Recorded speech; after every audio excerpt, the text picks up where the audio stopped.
So let's look at this question. Question कह रहा है कि in males testes are contained in the scrotal sacs because बहुत ही basic सा क्वेश्चन है ये। वो आपसे सिर्फ ये पूछ रहा है कि जो टेस्टिस है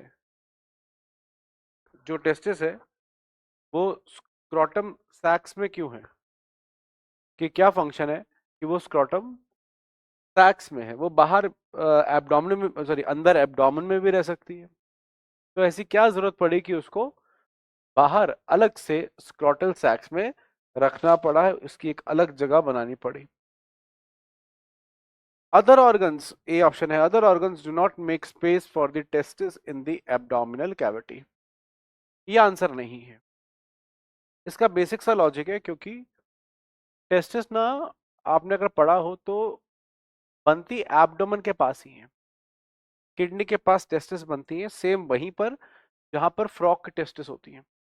अगर आपने फ्रॉग का रिप्रोडक्टिव सिस्टम पढ़ा हो तो जहां फ्रॉग की टेस्टिस होती है किडनी के पास, वैसे ही ह्यूमन में टेस्टिस वहीं किडनी के पास बनती है। वो तो बाद में स्क्रोटम में डिसेंड कर रही है। तो ये कहना कि जगह नहीं है, ये तो गलत बात हो गई। जगह तो थी, आपने तो वहां से जगह से हटा के फिर स्क्रोटम में डाली है टेस्टिस। तो पहला ऑप्शन तो बिल्कुल क्या हो गया, गलत हो गया।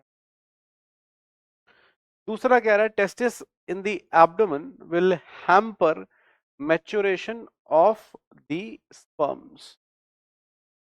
वो कह रहा है टेस्टिस एब्डोमेन में हुई तो स्पर्म मैच्योर नहीं करेंगे।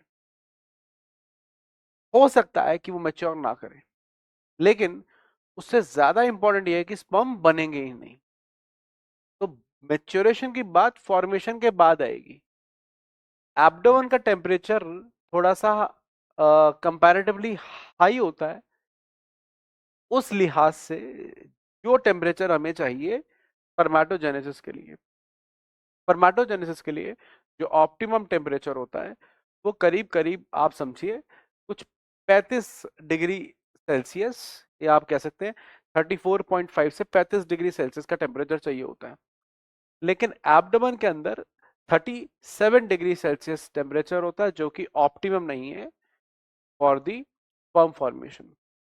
तो स्पर्म बनेंगे ही नहीं एब्डोमेन में, तो मैच्योरिटी की बात कहां से आएगी। तो ये ऑप्शन भी क्या हो जाएगा, गलत हो जाएगा। तीसरा है, क्यों है स्क्रोटल सैक्स में टेस्टिस, क्योंकि it provides temperature that is slightly lower. कितना लोअर, एनसीईआरटी लिखती है साफ साफ 2 से 2.5 degree come, 2 to 2.5 degree Celsius come temperature होता है स्क्रोटम में। स्क्रोटम बाहर होता है, ठीक है। और ये जो टेम्परेचर है, ये फंक्शनल स्पर्म्स यानी जिनकी मोटिलिटी अच्छी हो, जिनका नंबर अच्छा खासा हो, उनको बनाने के लिए क्या है, इंपॉर्टेंट है। ये बात एकदम क्या है, ठीक है। तो हमारा आंसर क्या हो जाना चाहिए, सी हो जाना चाहिए। चौथा ऑप्शन ये भी फिर भी देख लेते हैं, डी ऑप्शन। डी ऑप्शन कह रहा है कि इट फैसिलिटेट्स इजैकुलेशन। भाई, उससे कोई, इजैकुलेशन से कोई मतलब नहीं है कि टेस्टिस स्क्रोटम में हो या कहीं और हो। इजैकुलेशन तो फ्रॉग भी कर रहा है एक तरीके से देखा जाए तो, है ना। तो इजैकुलेशन का कोई भी रिश्ता टेस्टिस की पोजीशन से नहीं है, मतलब इन जनरल की बात कर रहा हूँ, ठीक है। तो ये भी एक तरीके से गलत ऑप्शन ही है। तो जो उसमें सबसे अप्रोप्रिएट आंसर है, ठीक है, वो कौन सा आंसर है, वो ये आंसर है कि स्क्रोटम में टेस्टिस क्यों है, क्योंकि स्क्रोटम के अंदर थोड़ा सा टेम्परेचर लो रहता है इसके कंपैरिजन में, एब्डोमेन के कंपैरिजन में।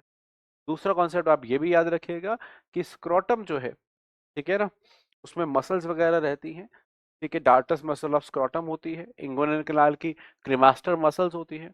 ये मसल्स क्या करती हैं, स्क्रोटम में जो टेस्टिस है उसको ऊपर खींच लेती हैं बॉडी के पास। जब बाहर का टेम्परेचर बहुत ही ठंडा होता है, कोल्ड होता है, तो टेस्टिस थोड़े ऊपर आ जाते हैं इंगुइनल कैनाल के अंदर, ठीक है ना। उससे क्या होता है कि बॉडी के पास आ गए तो गर्माहट मिल जाती है। जैसे ही बाहर का टेम्परेचर बहुत ज्यादा वार्म होता है, ये टेस्टिस वापस नीचे डीप डाउन स्क्रोटम आ जाते हैं। ठीक है ना, ताकि इनको थोड़ी सी अच्छी खुली हवा मिले, एब्डोमेन से ये दूर आ जाए। ठीक है, तो इस तरीके से भी स्क्रोटम हेल्प करता है in maintaining the temperature, that is 2 to 2.5 degree lower than the abdomen, which is given clearly in your NCERT. If you read NCERT तो आपको वहां पे मिल जाएगा। तो हमने कॉन्सेप्ट क्या लगाया, हमने कॉन्सेप्ट लगाया बेसिक सा फंक्शन ऑफ स्क्रोटम का, फंक्शन ऑफ स्क्रोटम। ठीक है, तो ये हो गया आपका कॉन्सेप्ट यूज्ड और ये हो गया आपका आंसर।